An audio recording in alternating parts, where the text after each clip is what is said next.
Is No Nut November bad for you?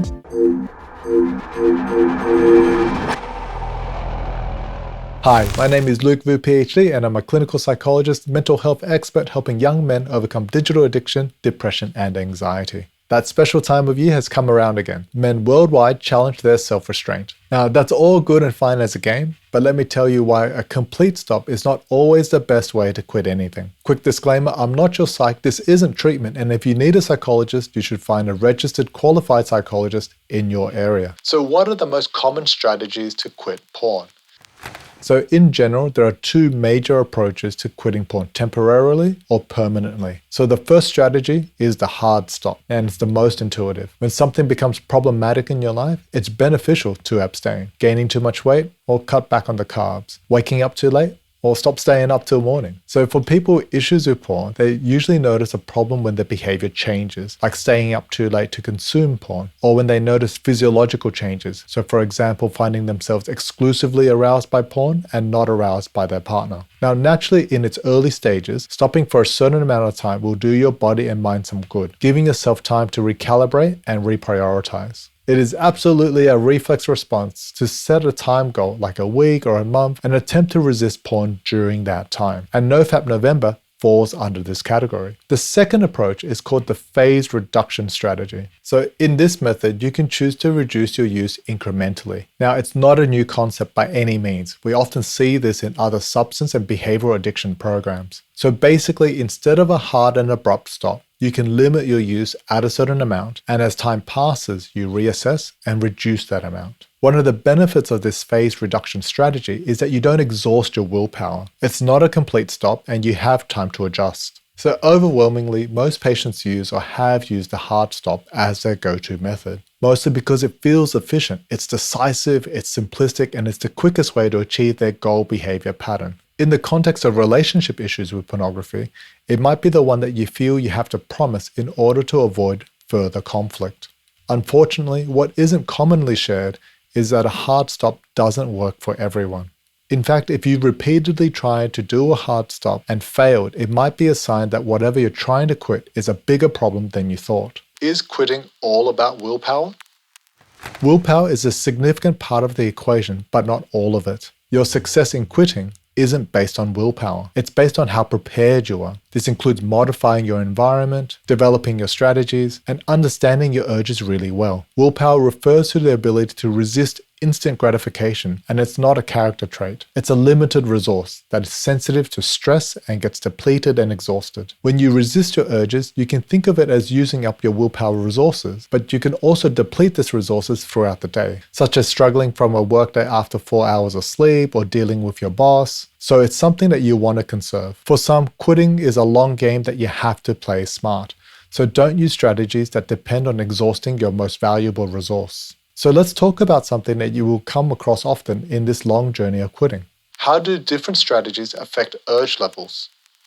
Let's start with the hard stop strategy, or the streak method. If you do a hard stop, you're maximizing your ability to break the link between thought and action. Your urges tell you to do something mentally, and your action is to resist. Although your urges will tone down in about 4 weeks, should you succeed, some people don't. Because this strategy will spike up your urges to its peak levels in the early weeks. You may experience psychological or physiological withdrawal. Whatever you're using the pornography to cope with now needs to be addressed. If you aren't prepared, it will exhaust your willpower very fast. Phase reduction, on the other hand, is more considerate to how your urges will behave, because you're incrementally reducing the intensity of the urges. We do this by delaying or stretching the time between urge and action, which lets you adapt and get used to the feeling of not using when the urge strikes. This time in between urge and action gradually increases in phases as you develop more control. So pros, phasing prevents the gigantic early urge spike. And cons, you will have to engage with the problem that you're trying to quit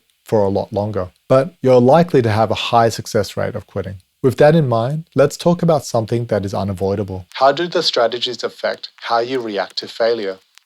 So this is one thing that people usually miss. You have to factor in the cost of failure. There are two kinds of failures in this process. When we slip up on our journey, we call it a lapse. When you return to old severe patterns, we call it a relapse.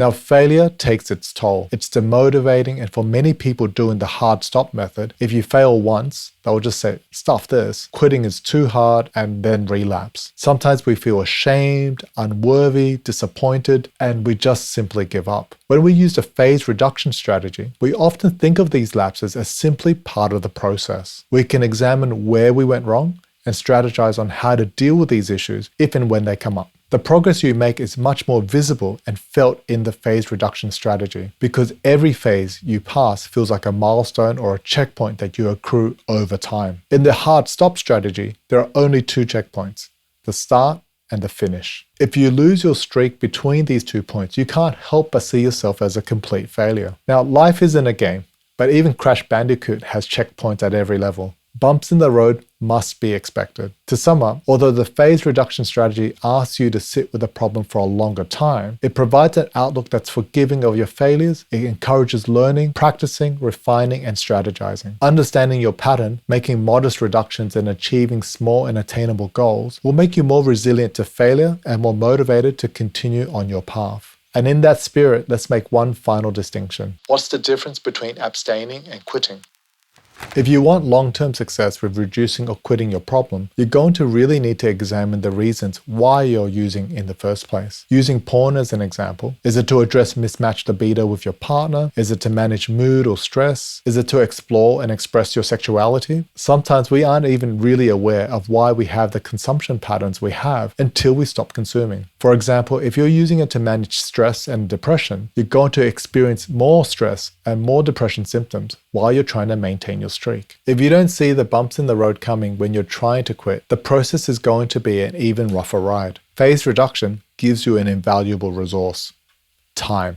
Time allows you to understand and figure out healthier ways or alternatives to address that need, whether that be a substitute or a support system to endure your urges. In this way, you're less likely to experience significant setbacks because you are prepared, not only to brace for what's coming, but for when lapses happen. Abstaining is simply one of the many courses of actions you take in quitting, and it's just that, an action. The real process of quitting requires a strategy. No Nut November is all good and well as a game, but it's not the only way to actually quit things, and it may be the hardest way. I really hope you found this useful. Don't forget to hit subscribe. I'm Luke Vu. Be kind, be you. Catch you next time.